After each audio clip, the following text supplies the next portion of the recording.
नाज़रीन, मैं हूं आपका होस्ट रमीज़ अफ़ाक और भड़ास के इस नए एपिसोड में आपको खुशामदीद कहता हूं। आज है 8 मार्च 2021 और हम इस वक्त मौजूद हैं कराची फेरियर हॉल औरत मार्च के धरने में। इस हवाले से आज हम यहां की ख़वातीन से, मर्दों से जो यहां पे मौजूद हैं, आए हुए हैं, उनसे हम बात करेंगे, कुछ मज़े की गुफ्तगू करने की कोशिश करेंगे और जानेंगे आखिर उन लोगों का मोटिव क्या है यहाँ पर आने का। क्योंकि औरत मार्च में मैंने एक चीज़ नोटिस की है कि कुछ सिर्फ औरत के ही हवाले से नहीं, कुछ और भी रंग दिखाई दे रहे हैं।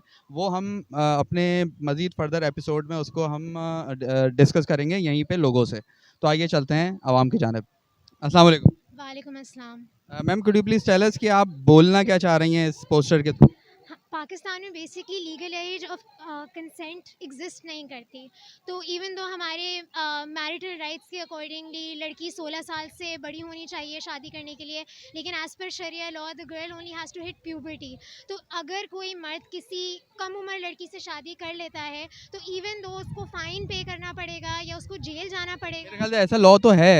नहीं, उसको जेल जाना पड़ेगा, लेकिन वो शादी वैलिड होती है। ठीक है, वो बच्ची जितनी छोटी हो उसका कोई कंसेंट नहीं है इस चीज़ में कि she is being subjected to whatever she is being subjected to. तो उसके लिए we need a legal age of consent जिसमें बच्चियाँ, ख़वातीन अपने लिए खुद बोल सकें। अगर वो अडल्ट 18 साल की उम्र में होती हैं तो उनकी शादियाँ उससे पहले कैसे हो सकती हैं? अच्छा, बहुत अच्छा पॉइंट आपने रेज़ किया है, लेकिन मैं आपसे ये पूछना चाहूँगा, इस वक्त आप औरत मार्च में एक्चुअली मौजूद हैं, ठीक है? अच्छा, इस दफ़ा इस साल का एक औरत मार्च का जो पोस्टर जारी हुआ है इसी 2021 का, वो पोस्टर चेक देखा है आपने? काफ़ी सारी डिमांड्स जो जारी हुई हैं। एक सिंपल पोस्टर है, उसमें साइकिल है, कुछ लोग बैठे हुए हैं और उस साइकिल पे 3 बैजेस लगे हुए हैं। नहीं, मैंने नहीं देखा। अच्छा, उन बैजेस में मेरे पास है, आप कहेंगी तो मैं दिखा दूँगा। उन बैजेस में 2 बैजेस ऐसे हैं जिसमें फ्लैग बना हुआ है एलजीबीटी को जो प्रमोट कर रहा है। तो क्या आप एलजीबीटी के फ़ेवर में इस तरीके की गैर अखलाकी हरकतें, या नहीं, it's okay let it? LGBT का टी ट्रांस कम्युनिटी के लिए स्टैंड करता है। ट्रांस कम्युनिटी में हमारी ख्वाजा सरा कम्युनिटी भी आती है। नहीं, नहीं, नहीं। Trans community? What is the T in LGBT stand for? What is the मैं टी इन मैं आपसे नहीं, ठीक है, ओके फाइन। मैं आपसे ये पूछना चाह रहा हूँ कि मतलब ट्रांसजेंडर के अलावा बेसिकली जिस तरीके से स्पेन में या दूसरी जगहों पे एलजीबीटी को प्रमोट किया जा रहा है, जो फोकस किया जा रहा है, मैं ट्रांसजेंडर की बात नहीं कर रहा, ठीक है? उस हवाले से आप ओके सेटिस्फाई? वो मेरे हुकूक नहीं है तो उनके खिलाफ आवाज़ उठाने का मुझे कोई हक नहीं बनता। नहीं, लेकिन आप इस माशरे में तो रहती हैं। मेरे वो हुकूक नहीं है तो उनके खिलाफ मैं कुछ कह नहीं सकती। जैसे पहले तो आप लोगों को लगता था शायद ख़वातीन को भी अपने हुकूक नहीं मांगने चाहिए। मुझे लगता था। ज़्यादातर माशरे को तो यही लगता था ना। नहीं, नहीं, ऐसा नहीं है। अभी भी आप अब ये आपकी सोच हो। अभी भी आप औरत मार्च में खड़े हैं, वो एक बैच था। यहाँ इतनी सारी ख़वातीन ने इतने सारे अलग-अलग प्लेकार्ड्स उठाए हुए हैं जो एक्चुअल इश्यूज़ के बारे में बात कर रहे हैं। तो लेकिन हम उसको प्रमोट कर रहे हैं। आप वो एक चीज़ उठाकर इंटरव्यू में पूछ रहे हैं जो गैसलाइट करेगी। आप इतना हार्श नहीं आइए, आप हार्श नहीं आइए। पे क्या कहा था कि हम आपसे पूछेंगे कि आप यहाँ किस लिए आई हैं?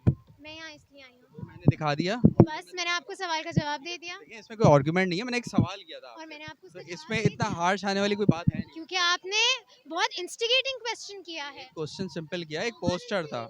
चलें, anyways, this is no need to argument. So nice of you, thank you. Alright. देखिए, जो एलजीबीटी कम्युनिटी होती है, अगर आप उनका समझा जाए, वो बायोलॉजिकली ऐसे होते हैं। अगर आप उनको इस तरह ऑप्रेस करेंगे कि वो मतलब यानी आप उनको पत्थर मारें, मतलब जिस तरह यहाँ पे किया जाता है, मतलब उनको फिजिकली और वर्बली ऑप्रेस किया जाता है, दैट इज समथिंग रॉन्ग। अब देखें ना, अगर अगर आप स्ट्रेट हैं, अगर आप गे हैं, अगर मैं गे हूँ। नहीं, मैं नहीं हूँ। नहीं नहीं नहीं, मैं ऐसी हाइपोथेटिकल सिनेरियो बता रहा हूँ। अगर फॉर इंस्टेंस चले मैं गया हूँ, अगर नहीं हूँ, लेकिन मैं अगर एग्जांपल दे रहा हूँ, अगर मैं हूँ और मुझे इस तरह कोई ऑप्रेस करे तो मुझे बुरा लगेगा, नहीं लगेगा? This is not about oppress. मैं आपसे सिर्फ ये पूछ रहा हूँ, तो यहाँ पे क्या हमें लीगलाइज करने देना चाहिए, खुला छोड़ दिया जाए ऐसे लोगों को?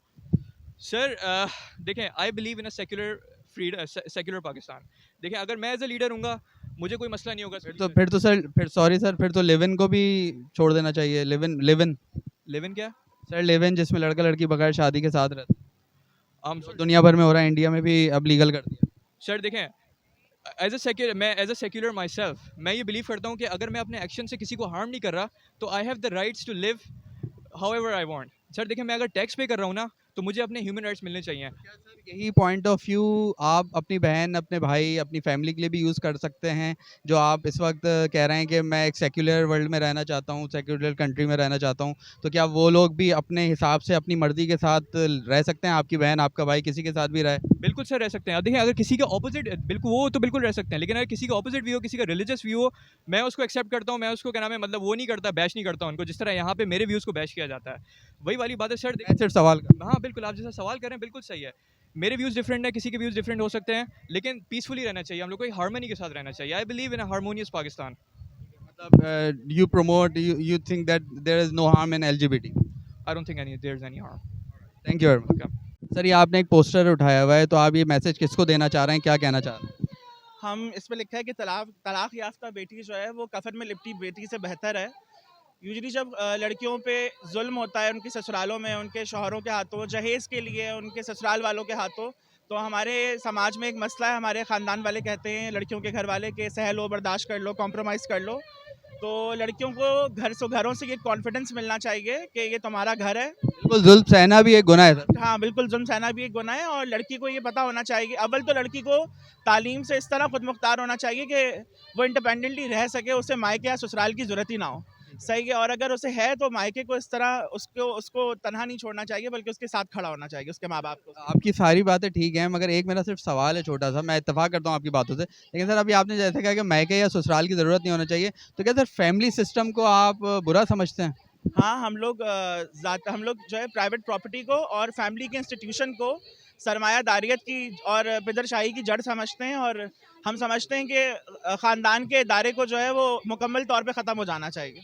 तो फैमिली सिस्टम में तो सर एक दूसरे के काम आया जाता है। एक लड़की जब शादी होके जाती है, सर मेरी एक छोटी सी बात सुन लेना, मैं सिर्फ पूछ रहा हूँ आपसे सवाल कि सर एक लड़की जब शादी होके नए घर में जाती है तो डिफरेंट तरीके के मामलात होते हैं। उसके बाद सर प्रेगनेंसी के बहुत ज़्यादा इश्यूज़ होते हैं। तो अगर फैमिली सिस्टम आपका स्ट्रांग होगा, साथ होगा, उसमें माँ होगी, कोई बड़ी बहन होगी, XYZ, तो सर क्या वो आपको सपोर्ट नहीं मिलेगी उस लड़की को?